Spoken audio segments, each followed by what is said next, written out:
Welcome once more unto the roll. Welcome back to Under the Roll. I'm your host, Cole, and today I'm joined by Tony. Hi. Frank. Hello. Chris. Hello. Adam. Hello. I got a little mixed up there. I don't know how that happened. Today we're picking up our campaign from Avatar Legends by Magpie Games.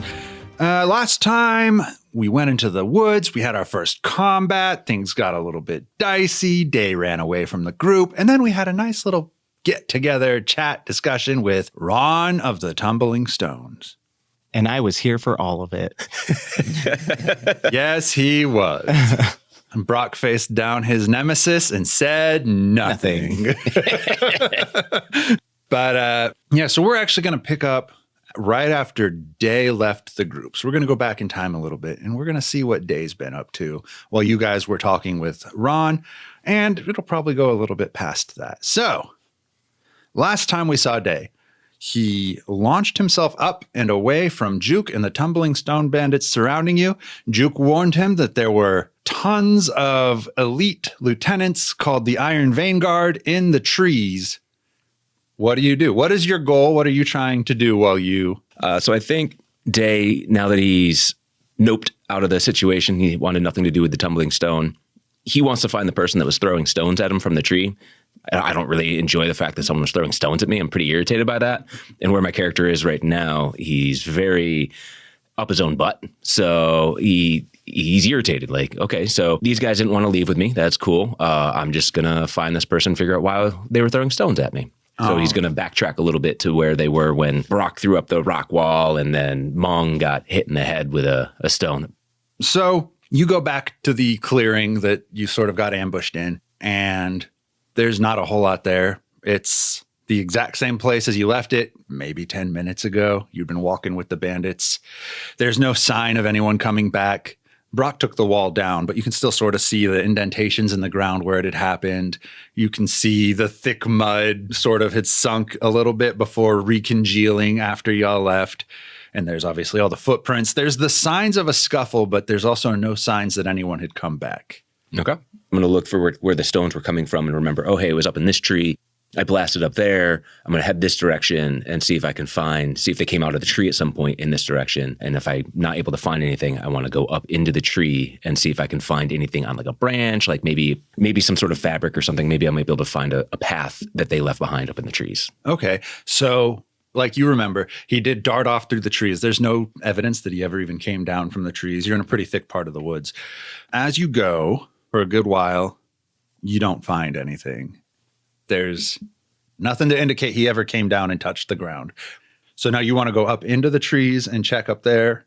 Yes, I would like to go up and see if there's any evidence that I can spot, like broken branches that might show a path that went through, any potential fabric that might have gotten snagged off of their clothing, any hint that can tell me, okay, they went this way. Does Dae have any skills or training in tracking? Just from your backstory, you don't even have to look over it. From what Frank knows about Dae, do you have any skills or experience in tracking above the table? So like one of my moves is an open mind. I can learn techniques and skills as long as I have a teacher. So imagine that one of the air nomads in the Northern Air Temple would have been a tracker potentially. Because they'd have to find air bison and stuff like that. So someone would have to know how to track to find like air bison herds or, You know what? This is exactly why we have dice rolls. So yes. Let's go ahead. Rely on your skills and training. Let's see what you can find. Rolling with focus. Rolling with focus. Yep. 4 and 3 is 7. Focus is 2. So that's a 9. That's a 9, which isn't quite a perfect success. And honestly, that sounds about right for what Dae should be able to do. So you get up in the trees and yes, you can see there is a little bit of broken branches. You can't tell if it's from animals or from a person, but you are good enough to notice that these trees have been moved through by something. A couple broken branches here and there that don't look like just dried dead branches falling off the tree, but something big-ish had moved up and through them. I'm gonna keep going until I can't find a direction to go, or something on the ground says something to me, like some sort of visual, like, oh, they fell off a tree or something like that, if that happened. Okay. So you go for a while, you kind of lose track of time. You're caught up in your own world. You're looking for branches. You're looking for clues. A couple hours go by even. It's dark. You can't go very quickly. And obviously, whoever's been in these trees is way faster than you. So yeah, after an hour or two, and I'll give you a fatigue for that hour or two as well. It's been a very long night for you. That is a full fatigue for me. All right. Well, then go ahead and take your condition. I would probably say troubled. Troubled? -2 to plead and rely on your skills or training, and I've been trying to track, and I'm not going fast or successful. So I feel like Dae would be very troubled by that his skills are not owning up to what he believes himself to be. All right, so you're troubled, you're exhausted, your mind's kind of betraying, you're starting to be a little more full of doubts about your own abilities. But as you are working your way through the trees, you start to hear a small commotion. There's definitely a group coming up underneath the trees. Do you sit there and wait for them to pass under you, or do you just keep searching for your assailant? I'm definitely I'm gonna wait for them to pass under me so I can either start following them or ignore them, depending on what I learn from their look and behavior. So as they come up underneath you, it's a small cart. It's the exact same sort of supply cart you guys stole from Mong's camp. And it's 4 or 5 guys. It's pretty safe to assume they're bandits. You've seen now several bandits. You know how they dress. And they sit there and they're discussing with each other just very lightly. You can't really make it out. They're not being loud. But 2 of them in the back are holding a small chest. And one of them opens the chest to show the other one what's inside. And he pulls out a piece of paper and he hands the paper to the other guy. And underneath that paper, you can see a significant amount of gold. Then he closes the chest, and the other guy starts reading the piece of paper. And a moment passes, and then he takes the piece of paper, tears it up, crumples it, tosses it at his feet. Can I do a little gust of wind to have it blow up? Yeah, you gust of wind to bring it up to you. So the other 4 or 5 bandits that are with the cart continue on to the woods. So that goes off wherever it's going. The 2 with the chest go their own separate way. You now have something that you have picked up. You have 2 choices ahead of you on which way you want to go. What do you do? First, I'm going to unravel this mystery. This may take a second, everyone. So, Oh, does it actually have the information on there? it has. I believe it does. You. Oh, it's Xiao Fei. So Okay. prepared. I think that was the name on the note that I got from Kiva's that was burned. It was Xiao Fei. So that means also once I get this together, my character is going to pull out the burnt note that I have and compare it. Okay, let's see. Your latest insurance payment is enclosed, 20 ingots as requested. Again, I grow weary of these negotiations. He has value to you only as long as he remains a threat to me. We both understand this. What I do not understand is why you persist in this game when more profitable arrangements are available. I will reward competence and initiative. I have made this clear in previous correspondence. A position within the operational structure, command of your own territory, resources at your disposal, legitimate authority rather than banditry in the woods. This offer stands, but it requires good faith. Deliver him to me alive and undamaged, and I will present him as proof of my handling of local complications. You will receive your commission and your position. Oh, that's a little harder to read. Dispute among men. Sincerely hope. Make a decision. The gold buys you 1 more month. After that, my patience expires. These negotiations are over. Unfortunately, it does not name us the actual person, but it sounds like I'm gonna go after the guys with the chest of money. Okay. And I'm gonna crumple it back up and put it in my pocket. Okay. So they walk for about an hour. Do you do anything to accost them, or are you just trying to figure out where they're going? I think at first I'm waiting to see where they're going. Okay. And if it's been like an hour, and have they been talking? Have I heard anything new from them? Mostly just idle chatter, discussing like Their girlfriend. day-to-day life, Yeah. girlfriends. Okay. Exactly. Boyfriends. You know. Yeah. I don't want to interrupt, but I am getting irritated that I don't know where they're going.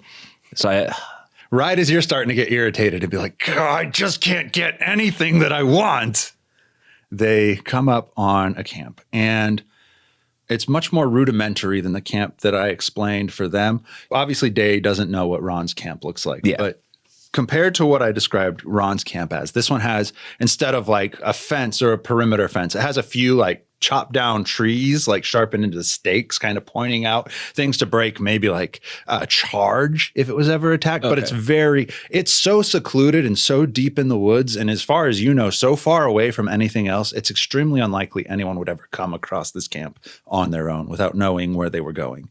And the defenses around the perimeter reflect that. Looking over the walls from the trees, you can see that there are a handful of tents. And there's a little bit of tumbling stone regalia, like not necessarily banners, but you can see the symbols and you can tell it's a bandit camp, but it's not the main camp. It's an offshoot camp. And there's a bunch of small tents around a fire. But unlike the supply camp you raided, the main boss's tent isn't sort of in a central position. You can see that the biggest, fanciest tent is actually way back in the woods up against a cliff face. And the two carrying the chest go and meet up with a woman. Unusually for the Avatar universe, she has red hair. Even more striking is she is also wearing an Iron Vanguard outfit. Okay. So she is wearing the same uniform that Juke and Oro and Kallik are wearing. Well, not necessarily Kallik because of the modifications, but another member of Raan's lieutenants. She takes the gold and brings it back towards the tent, and the other two guards sort of disperse and go to their own tents. So what do you do? Does the tree line wrap around the camp enough where I'd be able to get to the stone overhang at the end tent without being seen? No, not really. So I'd have to go into the woods and then come back around, which would take a while. Because my goal is I want to get to that tent in the back so I can try and spy and see what's going on in there. Because if someone with red hair, Dae would be like, oh, that probably means something important. They probably have a skill or something like that, especially if they're dressed like Raan. And so there's a talent there that I'm intrigued about. So yeah, I'm definitely interested in. My goal is to get to that tent unnoticed. Okay. So you're definitely not going to be able to get to that tent with tree cover. Okay. However, you've been up like almost all night. That's fair. So most of the bandits in the camp are asleep. The two who dropped the chest off go their separate ways to their tents. There's a couple of guys milling around that you can see, but activity is very low here. Okay. So I'm going to, since I have a good vantage point from the tree, I'm going to take a couple of minutes and just watch what guards are doing and seeing if they're going to go in a path, like if they're following a specific patrol pattern or if they're just hanging out. Once I determine what the patrol pattern is or if they're just hanging out, I'm then going to just use my maneuverability as an airbender, because I also have maneuvering as one of my extraordinary skills. Perfect. So I'm going to maneuver through the camp on a completely stealth. They're not gonna hear me because I'll be light on my feet. I'll use little air cushions under my feet to help move through the camp, and I'm gonna come up to the tent off to the side. All right. Well, since you said you had maneuvering, I will let you rely on your skills and training to try to sneak up to the tent. Because maneuvering is one of your extraordinary skills, you won't take the negative from having troubled. You also, I would let you live up to your principle of excellence to mark 1 fatigue and roll with a +3 instead of +2 for focus, if you'd like to. Well, I do want to get there, so I feel like that's going to be I'll take a fatigue, and so that way I can get to that tent. So okay, mark that fatigue, and then let's roll 2d6. So it's a 5 + 3 is 8. Okay, I will let you take the fatigue to ignore the possible consequences, which happen if you rely on your skills and training and don't hit the 10. I will take that fatigue. Perfect. So you do make it. Nobody sees you. You're quiet. You maneuver through the tents perfectly. I'll even say you get up to the back ring of bandit tents, and you can wait there. And eventually the red-headed woman comes out of the tent without the box of money. What do you do? So she's now left the tent. And by the time I got there, I didn't hear any conversation or anything like that. No. Most people are asleep, and the ones that are guarding are being pretty quiet and reserved and kept to themselves. So I'm guessing the fabric of the tent is probably like a thicker canvas because it's a lieutenant's tent. So it'd be a little hard for me to try and cut it using my little finger knife skill. Is what I'm going to do is I'm going to look for where it's stitched together. Okay. And try and cut a section of where it's stitched so I can look into and possibly sneak into the tent. Okay. So I feel like there'd be one of the corners is probably where like it's some stitched together and I might be able to just slice enough where I can like peek in. Gotcha. So you slice that open, you stick your head in. Even from there, without going in, you can see a pile of blankets just kind of thrown in the corner. There's a bunch of robes scattered around, like fancy robes that a bandit should not have. There's a table. And again, it's very dark, so it's hard to make out the details, but you can see the table on which she left the box of gold.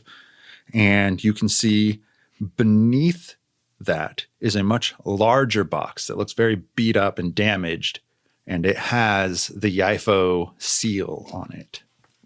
Okay. I'm going to gingerly make my way into the tent, try not to make any noise, and I'm going to go over to that box. You go to that box. Okay. The box is locked. I'm going to look at the lock and I'm going to study how it's intricately put together. And then I'm going to use my finger lock-picking skill and I'm going to put my index finger up to the lock and I'm going to push air into there and wiggle it around and manipulate the tumblers in the padlock until it lets free and I hear it go click. Perfect. You know I'm going to make you roll for it. Yes. I'm also going to let you roll with excellence if you want to take another fatigue. Yeah, I'm going to do it. Ooh, 7 plus 3 is 10. Heck yeah, perfect success. You pop that box open without a problem. This is obviously something Dae has practiced at a lot. So yeah, you get the box open and inside you see even more robes. You see a ring that has YIFO's seal on it and a book that you can choose to take or not. Of course, I'm hoarding paper at this point. You are. You're literally just collecting all my documents. And while you're looking at the book, you hear the sound of footsteps coming back to you. So then I hear the footsteps. I've only gotten like 3 pages into the book. I quickly tuck the book into a pocket and I make my way to where I entered the tent to escape. Okay. As you're making your way to the tent, you hear a voice. You can't really tell where it's coming from, but a good guess would be the blanket pile in the corner. And it's just this weak cough, just and then a slight rattle of chains. And then you see the tent starting to be pulled open. What do you do?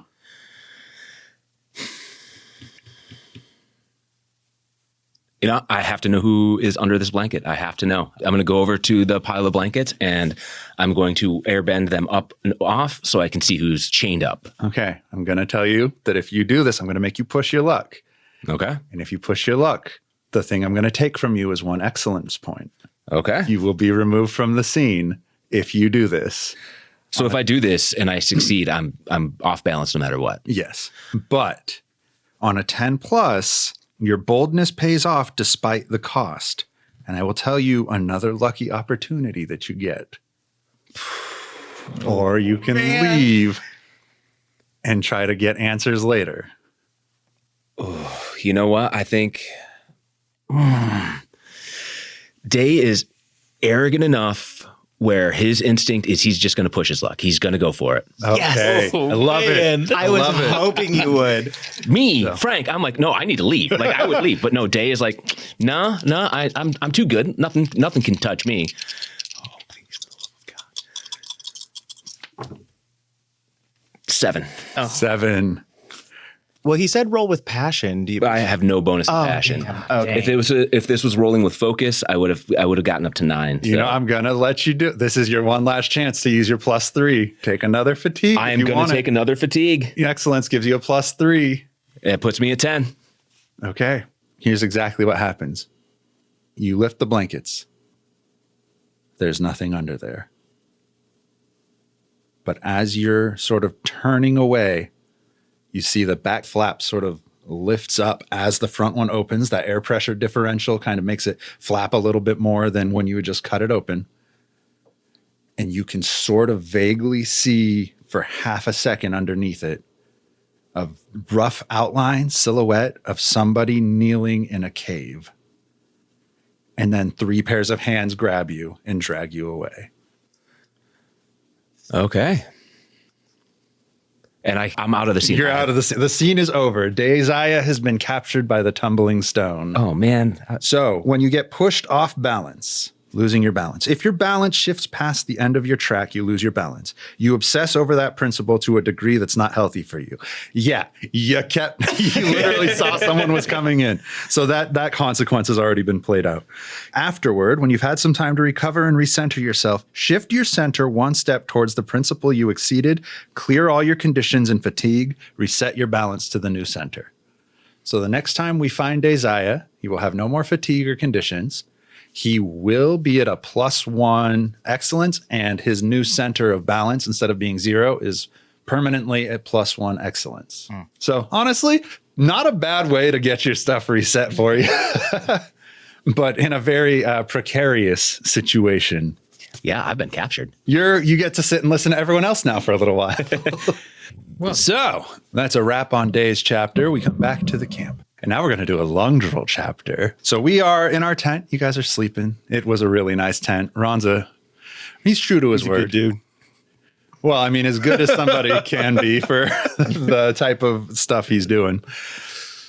So Lungdrol's asleep. And Lungdrol gets a visitor in his dream.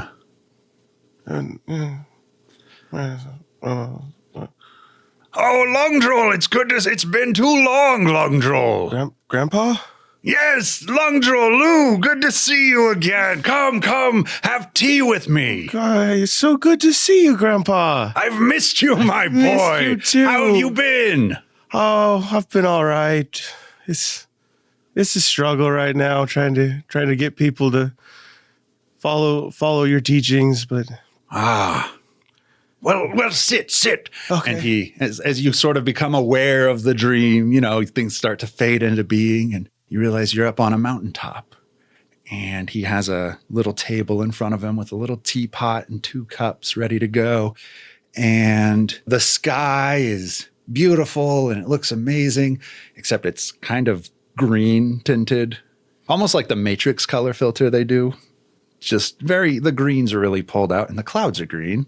But he sits down and sits at his side of the table and lifts his tea and offers you yours and takes a nice big whiff. And he's like, the strong teas. Some people don't like strong tea, but you know me, always enjoying the more fragrant things in life, right? of course. And Lungdrol farts, passes wind. Assuming he does it in his sleep, but does it around people in so if there's anybody around, they can smell it. Oh, of course. Yeah. Longshay laughs and still living up to the old principles of the Order of the Broken Wind, my boy. Fantastic. Just trying to live up to what you taught me, Grandpa. Takes another sip. Well, grandson, part of what I've tried to teach you is, let's talk about the tea. I like strong teas. I taught you to like strong teas. But it doesn't mean we dump the pot of tea on people who aren't asking for it. What do you mean? Exactly what I said, Lungdrol. You can offer the tea, but you can't force people to drink if they don't want it. Are you talking about something else? Because I don't force anyone to break the wind. I just try to make them understand. Well, enough about that for now. Just think about it for a while. Okay. Look over there. What? And he tells you to look over your shoulder, and you see almost a caricature of Dae Zaya. He looks emaciated, thin, bony, almost like Smeagol. Grandpa, what's wrong with Dae? He's scurrying along, picking up little gold coins and putting them into a bag. Oh, he's going after his money like he always does. You could have taken his hand. Lungdrol, you could have been there for him. I was trying to teach you to make the world a better place, but you let him go, and now who knows where he is. I couldn't follow him. You could have followed him. But he's not interested in breaking the wind, so But that doesn't remove his value as someone you could follow or help. We don't look at people sheerly from a transactional standpoint. You're saying... Then Dae looks up, looks straight at you, and it's as if he doesn't even see you. And then it's right back to going for the gold.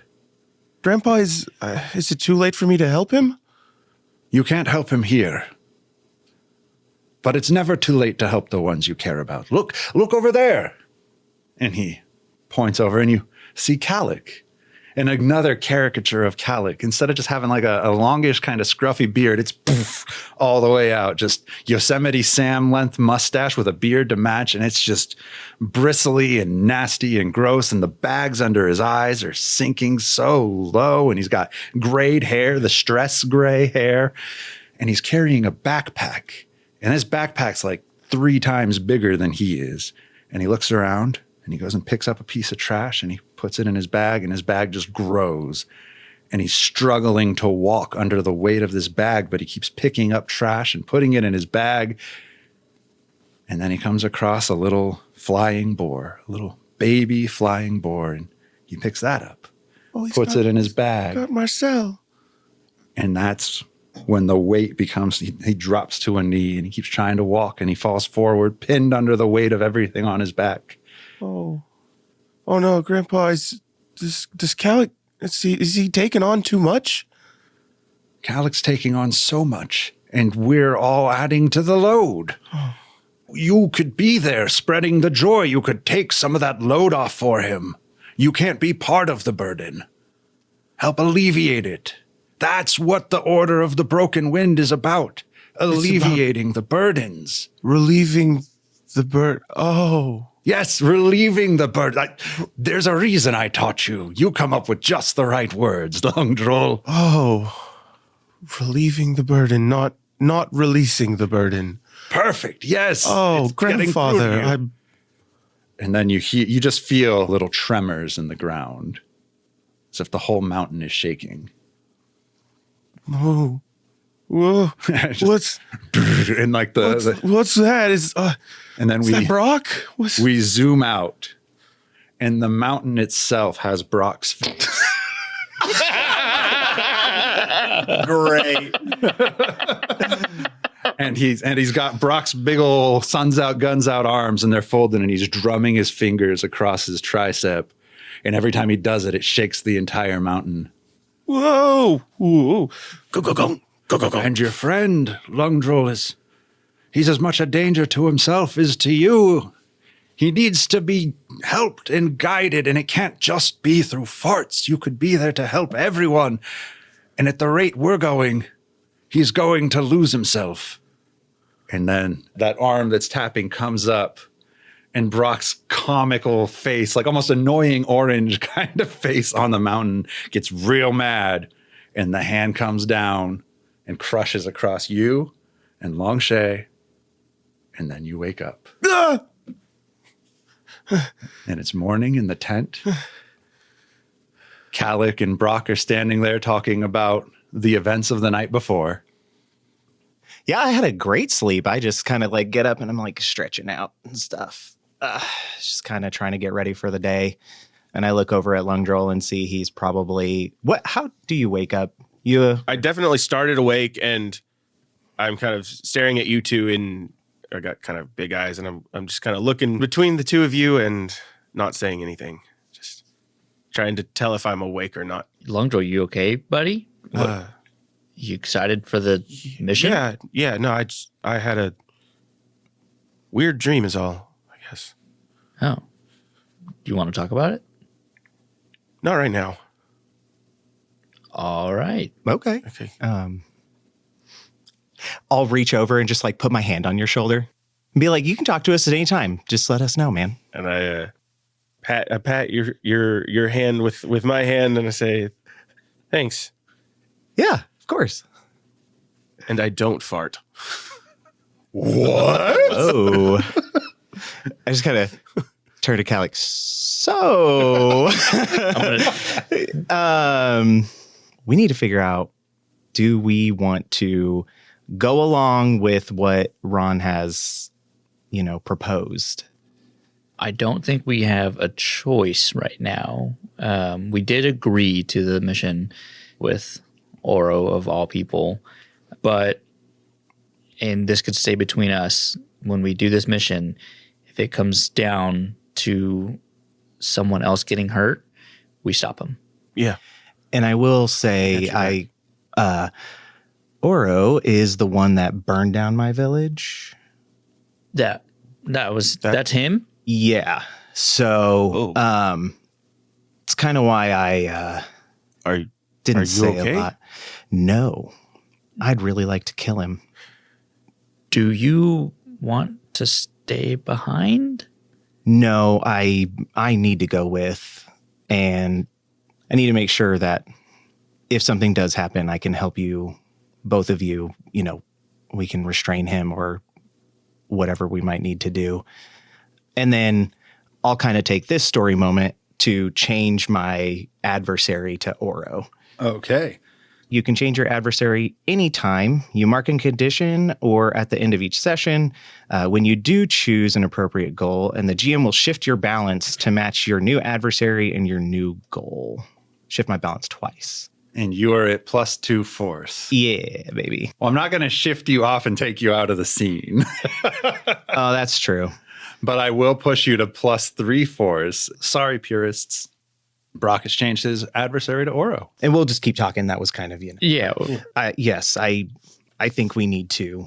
I know we feel like we have to. I know Ron said we could leave and he's not holding us captive, but I don't know. I don't know how much to trust this guy.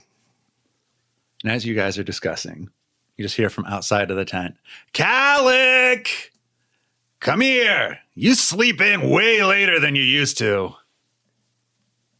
I think I need to go handle this. I'm going to go leave the tent real quick. Okay. I'm going to follow him out the tent. I was going to say, I'll step outside too and just watch. Perfect. Look at you guys having each other's backs. First thing that happens when you walk out of the tent, Juke tosses you the axe you'd asked for. From Raan. But the second thing you notice, he's holding a bandit kind of by the collar down at his knee. The bandit's got like a black eye, bloody nose. Says, so this guy was talking all sorts of trash about you and your friends. And I mean, we're still a bandit camp. That's a death sentence. Now I went ahead and did the liberties of roughing him up a bit for you. But the final blow's got to come from you, or else they're going to think you're under my protection. And you don't want to have that reputation. You want me to kill this man? You don't have to kill him. You can knock him out. And then the guy just starts pleading. He's like, "Oh no, I wasn't trying to talk trash about you guys. I was just saying that it wasn't fair that you guys show up and get the nicest tent on the very first night, and we're all just farmers that come from our houses, and we're waiting for our kids, and we have to go on these patrols at night and sleep in like these nasty lean-tos. I wasn't trying to make problems. I'm sorry." He's on his knees, right? Yeah. Okay, I'm going to grab him. I'm going to pick him up by his shirt, like kind of forcefully. Mm-hmm. I'm going to pull my hand back and throw it as fast as I can and stop at the last second. And tap his forehead. And I'm going to look at Juke and say, that's the final blow. I'm going to let him go gently. I'm going to send him on his way. The guy's like, "Thank you." And as he's walking away, Oro comes up towards the guy. Oh, God. "So he's talking shit about my new friends, huh? Hey, this one?" And he points at Lungdrol. "Nobody talks shit about him. He's mine. He's under my protection. He's fucking funny, all right? You don't get to talk bad about him." Pulls out a knife faster than any of you can even track it, except for Brock, because Brock's been on the receiving end of this before. He knows how fast Oro is. You guys have 2 seconds before he stabs him to tell me what you do. I Hit him with would an explosion like of air. to earthbend and move the guy like sideways away from Oro. The knife comes down. The air is just barely fast enough to knock the knife aside, and it still would have hit the guy if he hadn't been pushed away by the earth. And Oro just looks up, looks at Lungdrol, looks at Brock, and he puts his knife away. Well, what'd you go and do that for? I was trying to look out for you. We don't need you to look out for us in that way. You don't know what it's like in a bandit camp. We won't be here for long. Apparently not. And at that, now Raan walks up. He grabs the back of Oro's collar and he just says, "This is Oro on the leash. If I send him out without you, imagine how he'll act off of the leash." And he shoves Oro. And Oro stumbles forward, but he doesn't retaliate. He just kind of shrugs and laughs it off. And Raan looks at you guys and says, "Juke and Senki have volunteered to go with you as well. You'll have a full party. We dispatched the first team last night to set the campsite up for you. You'll be meeting with them deeper in the woods, and Oro will take you out to the fields." He turns to Juke and says, "Juke, no fires." And Raan leaves. He doesn't wait for you guys to say anything. He just walks away. And then Juke turns to Kallik, just kind of chuckles. He's like, "That's how you stop fires, Kallik." Just gonna cold shoulder him. So what do? Y'all have some time to talk before you head out if you want. Probably go back into our tent for some privacy so we can talk. Yeah. Yeah, everyone kind of disperses and leaves you alone for a few more minutes. Yeah, so that's Oro. I don't like him. Yeah, and Raan is absolutely correct. I don't think he had supervision when he had attacked my village, so I believe him on that front. So if it comes down to it and we have a chance to take Oro off his leash permanently, do we do it? Do we want someone like this running around? What do you mean off his leash permanently? Kill him. Okay. I just wanted to make sure it wasn't. We'd straight up kill him. And honestly, it doesn't even seem like Raan would mind if he wasn't part of the bandit group. I mean, why does Raan still he knows the destruction that Oro will cause and he sends him out alone anyways? Yeah, it's weird. I don't know. Look, I'll tell you guys this. If it comes down to it and we need to, yes. We have to. Yes. But I don't know if I could be the one to do it. Oh, I'll do it. No qualms. I'm not asking you to. Oh, you don't have to ask me to. I'm just going to do it. Okay. I'm going to kind of pull back away from Brock a little bit. Lungdrol's just staring at them and like remembering his dream. And now he's like, will I be the one that has to do it? But he doesn't say that to them. Nice. Just internal Yeah. thoughts that he has. Well, should we get going? Let's just wait here until they come get us. Yeah. Okay. Okay. Well, they come get you. I know. I said that and I looked immediately at you. I was like, Continue. All right. So they come get you and they just take you to the campsite. It's about an hour and a half away from Raan's camp, a decent forward operating base without going too close to the edge of the woods where they can be found. They don't really want all of Yaifo City to come down on them. Mm-hmm. And it's starting to become clear that they think Yaifo City has more military available to it than they are aware of, so to speak. They're still trying to play very stealthily with how they're approaching, trying to recruit farmers. They're not letting themselves be seen. They're staying deeper in the woods. So they still are somewhat afraid of Yaifo's strength. As you travel, Juke, again, constantly needling Kallik, trying to get any sort of reaction. But that part's not important. What's important is after you get your sort of hour and a half into the woods, you hear the sounds of a struggle, of fighting. What do? I'll run towards it. All right. follow him. Yeah, I'll follow. Perfect. You guys go running forward. Juke, Senki, and Oro kind of stay back. They're kind of interested to see what you guys are about to do. Mm-hmm. they've got this air about them that they already know what's happening. Mm-hmm. And so they are in no hurry to run forward. But as you guys come into the clearing that they had started setting the tents and the camps up, you see the signs of a battle. And there are bodies laying on the ground. There's a couple guys groaning, rocking back and forth, probably with broken ribs. Senki runs forward, and Senki immediately moves to one of the guys rocking and just starts doing his thing, diagnosing, figuring out what he can do, using whatever things he has in his pack to try to stabilize the guy. And you see another one rocking. It's Rice, who farted back at Lungdrol on the way to the bandit camp. And you see a third guy clutching at his throat. And it looks like a massive earth-bending battle has happened. There's still like spears sticking out of the ground. There's those same types of rocks that were flung at you just sitting on the ground. But there's nobody there. It doesn't look like any supplies have been taken. It's chaos. There's like 7 dead bodies. Whoever was fighting here was fighting to kill and to be efficient and brutal and then get out. Well, so we ran up, and I'm going to look at all those rocks on the ground. Do I recognize them? Like, hey, these are the same ones that were being thrown at us? I think you would be able to tell that they are definitely not the normal natural rocks that have occurred. These are rocks that have been shaped by earthbending. I think all of you would be able to tell the difference between just the normal rocks you'd find in the wild versus this was used as ammunition. Yeah, but I was like, oh, these are the ones that were from the trees, right? Yeah, I will tell you, if you think your character is smart enough to put that together, they are smart enough to put that together. Okay, with his training and That's all true, that stuff, I'd be like, okay, I'm just going to turn to Lungdrol and Brock and be like, hey, these rocks, we need to pay attention to the trees. These were the same ones that we got ambushed with before we got Do you picked want up. me to call Marcel and I could fly around overhead and see if I see anything? Is Marcel fast enough to do that? I mean, just to gauge the area. Do it. Bora Bora! Calling Marcel, hop on him and fly and survey the area.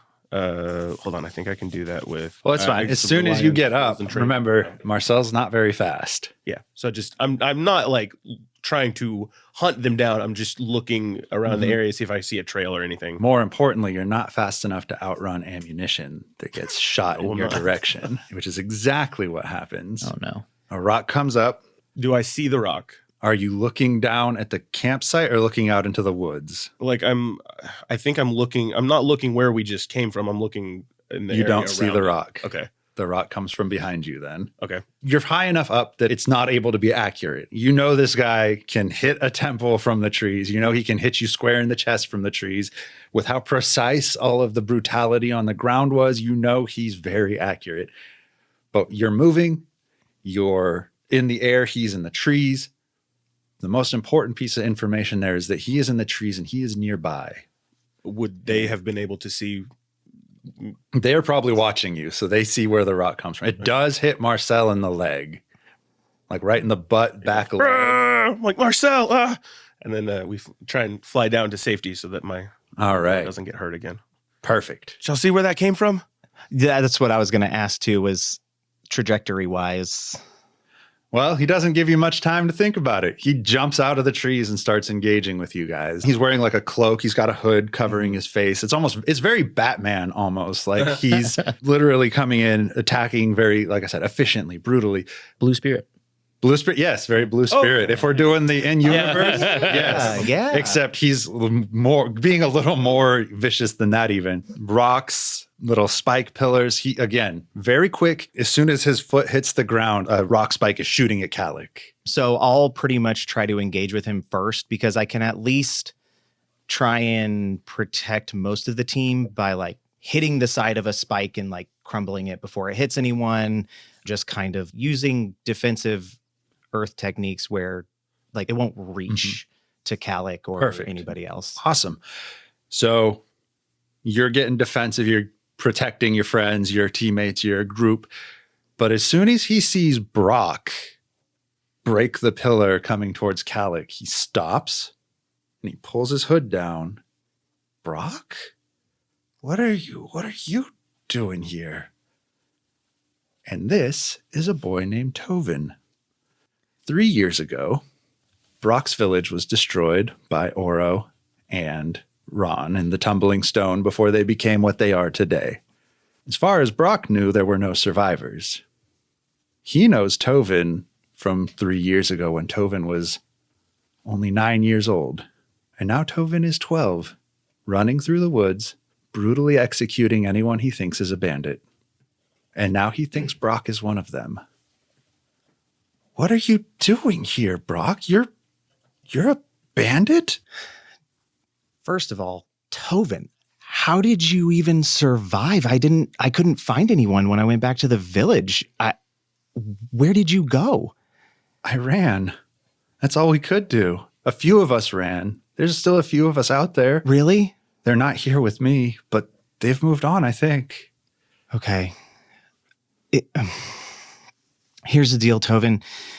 We've been helping Yaifo City try to defend themselves against these bandits, and the bandits captured us. Right now, the leader, Raan, has asked us to observe how they operate, and we're going along with it for now. Well, how do they operate? What are they doing? You're going to help burn some fields and steal their supplies too? No, we're observing, and we're not helping. We're trying to figure out, like I said, how they operate. This would be the first, I guess, mission of theirs that we're even sitting in on to see what they do. But the problem is, Tovin, is that Oro's here, and I don't think he should see you here. And as soon as you say that, Oro and Juke sprint past you, and grab him, wrestle him to the ground, start restraining him. Oro says, "That's it. Mission's canceled. Take him, take the supplies. We're going to my camp." To Oro's camp? To Oro's camp.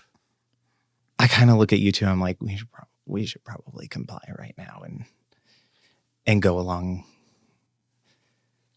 But you do that with a look, and we're just like, Yeah. we just return the note. Yeah. I'm going to look at Juke and Oro. So only on one condition. You let us bind him. You can check the bindings, hands only.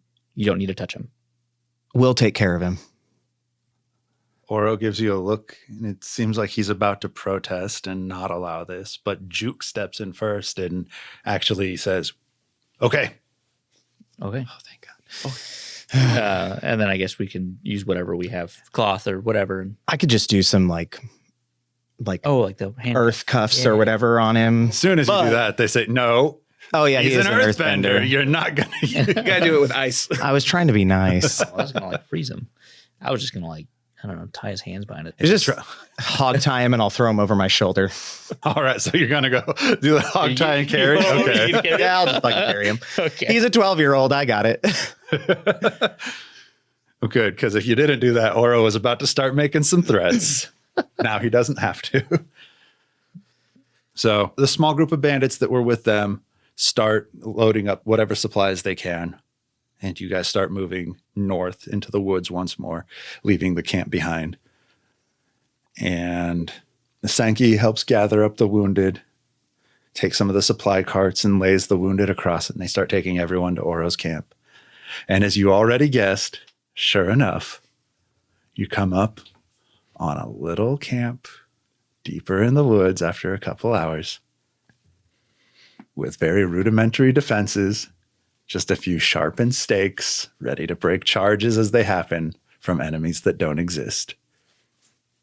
And that's where we'll end our episode. Woo! Yay! Yay. Oh, I'm excited to meet someone from my backstory. I want to read that I'm book. happy. I know, right? It's a mystery. But yeah, so thanks everyone for watching, listening. We've been doing this for like 5 months now, and I still say thanks for watching.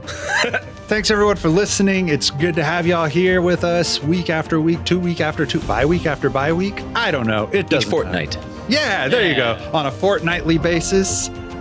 We are still using our socials, not as much. If you still want some behind the scenes, like discussions, a few meme videos being tossed out here and there, give us a follow on our Instagram, YouTube, Shorts, TikTok.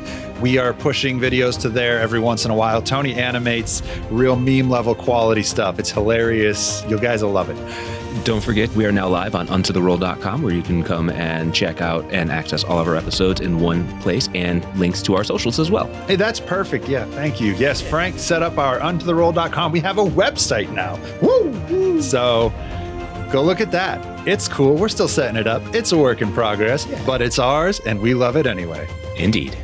So, no, Indeed's a different website. Yes. I see how you linked that in. Oh, I'm so angry. End the episode, please. End it. Yep, okay, yep, that's all of us here. On to the roll.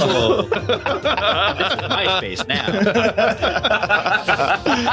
now.